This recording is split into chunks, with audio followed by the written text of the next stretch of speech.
एक समय की बात है। एक नदी के किनारे कुछ मछुआरे मछलियां पकड़ रहे थे।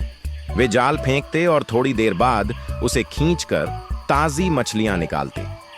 वे इस काम में बहुत निपुण थे, क्योंकि वे सालों से यही कर रहे थे। उसी नदी के पास एक पेड़ पर एक बंदर बैठा था। वह हर दिन मछुआरों को ध्यान से देखता था। उसे यह देखकर बहुत दिलचस्प लगता कि कैसे वे जाल डालते और फिर मछलियां पकड़ते हैं।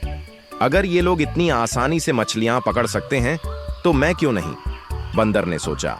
उसे लगा कि यह बहुत आसान काम है, बस जाल फेंको और मछलियां खुद ब खुद उसमें आ जाएंगी। कुछ समय बाद मछुआरों ने थोड़ी देर आराम करने का सोचा। वे अपना जाल वहीं छोड़कर पास के एक पेड़ की छांव में बैठ गए और खाने पीने लगे। बंदर की आंखें चमक उठीं। उसने सोचा, यही सही मौका है, अब मैं भी मछुआरों की तरह मछलियां पकड़ूंगा। वह तेजी से पेड़ से नीचे उतरा और दौड़कर मछुआरों के जाल के पास पहुंचा। जाल भारी था, लेकिन वह किसी तरह उसे घसीटकर नदी के किनारे ले आया।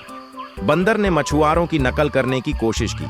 उसने जाल को अपने हाथों से उठाया और पूरी ताकत से नदी में फेंक दिया, लेकिन जाल ठीक से नहीं फैला और उलझ कर गिर गया। कोई बात नहीं, बंदर ने सोचा, अब इसे खींचकर बाहर निकालता हूं। मछलियां तो जरूर फंस गई होंगी। लेकिन जैसे ही उसने जाल को खींचना शुरू किया, अजीब घटना हुई। जाल मछलियों की जगह खुद उसी के हाथ पैरों में उलझने लगा। जितना वह खुद को छुड़ाने की कोशिश करता, उतना ही बुरी तरह फंसता जाता।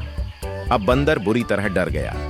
वह जाल से निकलने के लिए उछलने कूदने लगा, लेकिन हर बार और ज्यादा उलझ जाता। उधर मछुआरों ने हलचल सुनी और मुड़कर देखा। जब उन्होंने देखा कि एक बंदर उनके जाल को खींचने और उलझाने की कोशिश कर रहा है, तो वे बहुत गुस्सा हो गए। अरे, ये बंदर हमारे जाल को खराब कर रहा है, एक मछुआरे ने चिल्लाया। अगर जाल फट गया तो हमें बहुत नुकसान होगा, दूसरे ने कहा। गुस्से से भरे मछुआरे डंडे लेकर दौड़ पड़े। बंदर ने उन्हें अपनी ओर आते देखा और पूरी ताकत से छूटने की कोशिश की, लेकिन वह जाल में इतना फंस चुका था कि निकलना नामुमकिन था। कुछ ही पलों में मछुआरों ने उसे घेर लिया। उन्होंने जाल को देखा और फिर गुस्से में बंदर को घूरा। इस शरारती बंदर ने हमारा जाल खराब कर दिया, एक ने कहा। गुस्से में आकर उन्होंने उसे डंडों से पीटना शुरू कर दिया।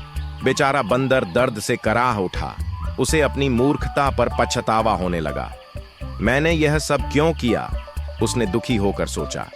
मुझे मछलियां पकड़नी आती ही नहीं, फिर भी मैंने ऐसा करने की कोशिश क्यों की। थोड़ी देर बाद मछुआरों ने जाल से उसे छुड़ाया और वहां से भगा दिया। दर्द और शर्मिंदगी से भरा बंदर तुरंत पेड़ पर चढ़ गया और ऊपर जाकर बैठ गया। वह अब भी मछुआरों को देख रहा था, लेकिन इस बार जलन की जगह सीख मिली थी। मैंने बिना सोचे समझे किसी और के काम में हाथ डाला, जिसका नतीजा मुझे भुगतना पड़ा। हर काम को करने के लिए ज्ञान और अभ्यास जरूरी होता है। उस दिन के बाद बंदर ने कभी दोबारा मछुआरों के काम में दखल देने की कोशिश नहीं की। अब वह खुश था कि वह एक बंदर है और उसे वही करना चाहिए जो वह अच्छे से कर सकता है। पेड़ों पर झूलना, फल खाना और अपनी मस्ती में रहना। शाम को जब सूरज ढल रहा था, नदी के पानी पर उसकी सुनहरी परछाई पड़ रही थी। बंदर ने मछुआरों की ओर देखा, लेकिन इस बार बिना किसी ईर्ष्या के, बल्कि समझदारी के साथ।